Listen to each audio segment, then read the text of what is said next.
At most automotive events, listen closely and you'll hear people talking about horsepower, rarity, specs, lap times, and of course value. But today, everybody is here for one thing and one thing only: paint.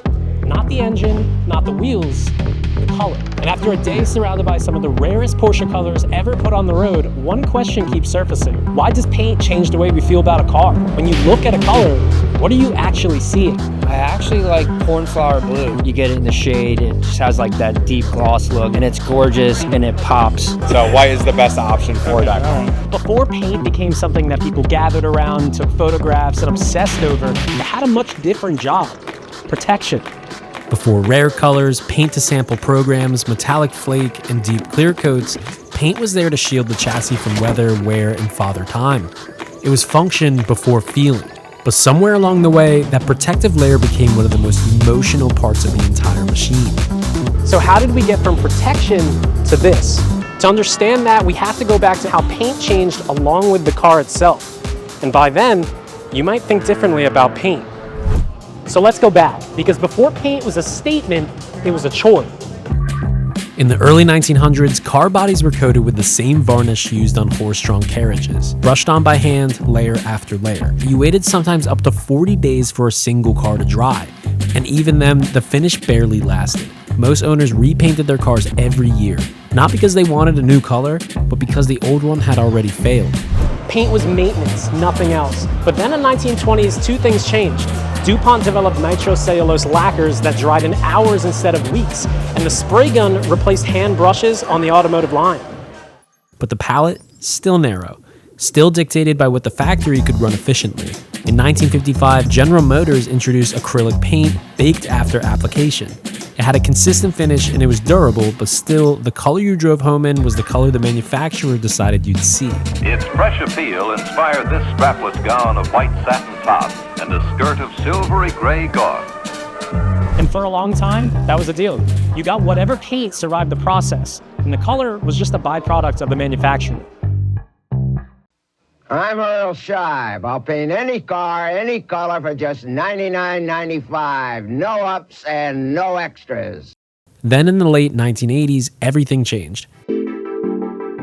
Urethane and polyurethane paints arrived, and with them, clear coats, a transparent layer applied over the base coat that didn't just protect the paint, it deepened it. It gave it dimension, reflectivity, a wet look that made even the absence of color feel bottomless.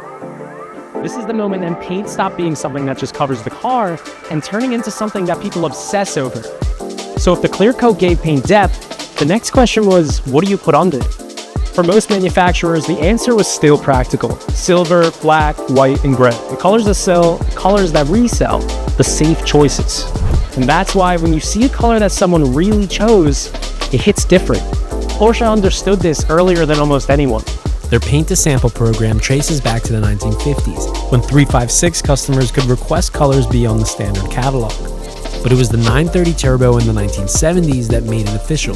Buyers of that car wanted something that matched what was under the hood, something that said this wasn't just a 911, it was their 911. Today, paint-to-sample gives customers over 230 colors to choose from across all model lines, and it costs roughly $12,000 above sticker price. But if even that's just not custom enough, there's Paint-to-Sample Plus. The price for the program ranges from $22,000 to $40,000, depending on the model and variant. And for that price, you don't just pick from a swatch. You can submit a sample, a photograph, fabric, color from another decade. Porsche's paint labs will match that color. And here's what matters. Those cars, those PTS cars, they draw crowds. Not because they're faster, not because they're rarer in production numbers, but just because of the paint. Metallic flake, pearl layered under clear, 3-stage finishes where the mid-coat shifts the hue depending on the angle you're standing at. When someone describes a paint as having depth, this is what they're seeing. Not just a flat color on the surface, a structure. Light entering the clear coat, bouncing off the metallic particles, refracting through the pearl layer, and coming back to your eyes as something that looks like it's alive.